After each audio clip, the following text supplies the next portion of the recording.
بسم اللہ الرحمن الرحیم نحمدہ و نصلی علی رسول الکریم اما بعد۔ السلام علیکم ناظرین، میں عبد الوقار۔ جیسا کہ آپ جانتے ہیں، ہم بات کر رہے ہیں تحصیل بہشتی صبر کی۔ اس میں ہمارا 9واں چیپٹر کتاب الصوم چل رہا ہے۔ آج 7واں اور آخری سیشن ہے اس چیپٹر کا، اور اس سیشن میں ہم بات کریں گے شب قدر کی فضیلت کے بارے میں اور اعتکاف کا بیان۔ اس میں ہم کور کریں گے اعتکاف کی فضیلت، افضل ترین اعتکاف، اعتکاف کی قسمیں، مسائل اعتکاف۔ اعتکاف میں دو قسم کے کام حرام ہیں، پہلی قسم اور دوسری قسم۔ آئیے شروع کرتے ہیں۔ شب قدر کی فضیلت۔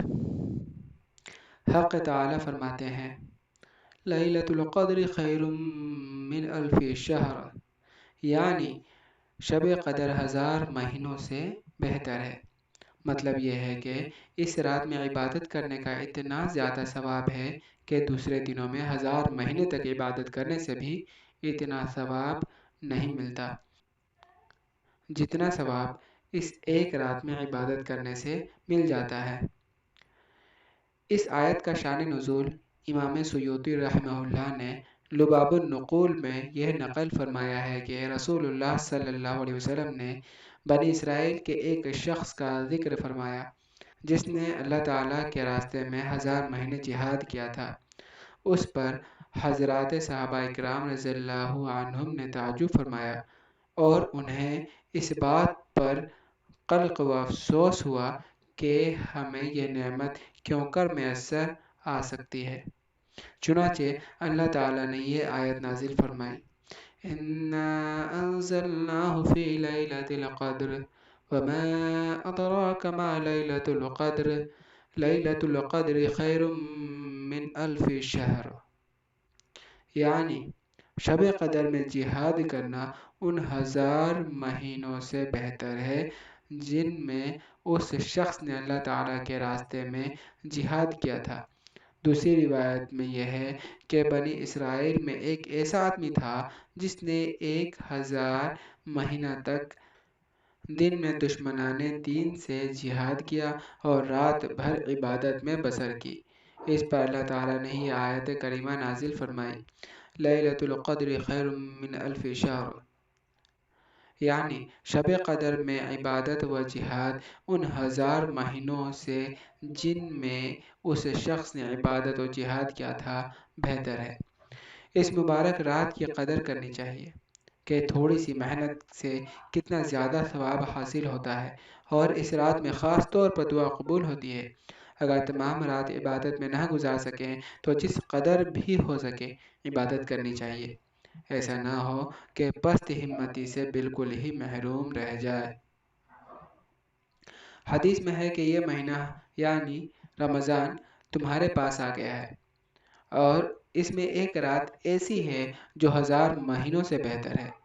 جو شخص اس رات کی برکت اور اطاعت و عبادت سے محروم کیا گیا وہ تمام بھلائیوں سے محروم کیا گیا، اور نہیں محروم کیا جاتا اس رات کی برکتوں سے مگر حقیقی محروم، یعنی جس نے ایسی بابرکت رات میں کوئی عبادت نہیں کی اور اس نعمت کو حاصل نہ کر سکا، وہ بہت بڑا محروم ہے۔ حدیث میں ہے کہ بلا شبہ اگر اللہ تعالیٰ چاہتا تو تمہیں شب قدر صاف صاف بتا دیتا، لیکن بعض حکمتوں کی بنا پر یقینی طور سے اس کی اطلاع نہیں دی۔ اس کو رمضان کے آخری 7 راتوں میں تلاش کرو کہ انہی راتوں میں شب قدر کا غالب گمان ہے، اور تلاش کرنے کا مطلب یہ ہے کہ ان راتوں میں جاگو اور عبادت کرو تاکہ لیلۃ القدر میسر ہو جائے۔ حدیث میں ہے کہ لیلۃ القدر ہر رمضان میں ہوتی ہے۔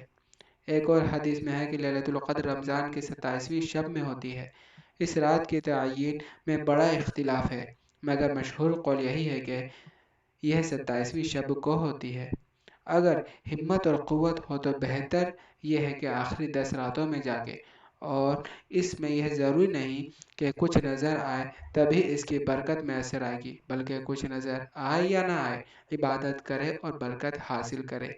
یہی مقصود ہے کہ عبادت کے ذریعے اس رات کی برکت اور اس قدر ثواب جو مذکور ہوا حاصل کرے۔ کسی چیز کا نظر آنا مقصود نہیں۔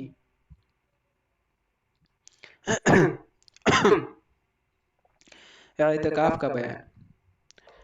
رمضان شریف کی 20ویں تاریخ کے غروب سے ذرا پہلے سے رمضان کی 29 یا 30 تاریخ یعنی جس دن عید کا چاند نظر آ جائے اس تاریخ کے غروب تک مرد کے لیے مسجد اور عورت کے لیے اپنے گھر میں جہاں نماز پڑھنے کے لیے جگہ مقرر کر رکھی ہے بیٹھنے کو اعتکاف کہتے ہیں۔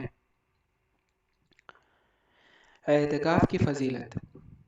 نمبر 1، حدیث میں ہے جس نے 10 دن آخری عشرہ رمضان میں اعتکاف کیا وہ اعتکاف 2 حج اور 2 عمروں کے برابر ہے، یعنی اس کو 2 حج اور 2 عمروں کا ثواب ملے گا۔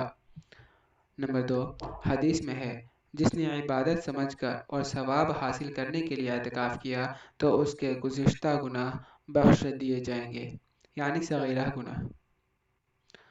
مسئلہ نمبر 1، اعتکاف کے لیے 3 چیزیں ضروری ہیں۔ نمبر 1، جس مسجد میں جماعت سے نماز ہوتی ہو اس میں ٹھہرنا، یہ شرط صرف مردوں کے لیے ہے۔ نمبر 2، اعتکاف کی نیت سے ٹھہرنا، بغیر قصد و ارادہ ٹھہر جانے کو اعتکاف نہیں کہتے، چونکہ نیت کے صحیح ہونے کے لیے نیت کرنے والے کا مسلمان اور عاقل ہونا شرط ہے، لہذا عقل اور اسلام کا شرط ہونا بھی نیت کے ضمن میں آ گیا۔ نمبر 3، حیض و نفاس اور جنابت سے پاک ہونا۔ افضل ترین اعتکاف۔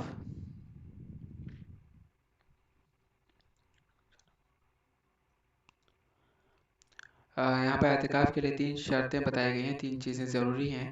پہلا تو یہ ایک جگہ متعین کرے کہاں اعتکاف کرنا ہے، مرد کے لیے مسجد اور عورت کوئی ایک کمرہ طے کر سکتی ہے گھر میں، اور دوسرا کہ نیت ہو، اعتکاف کی نیت ہو، اور تیسرا حیض و نفاس اور جنابت سے پاک ہو۔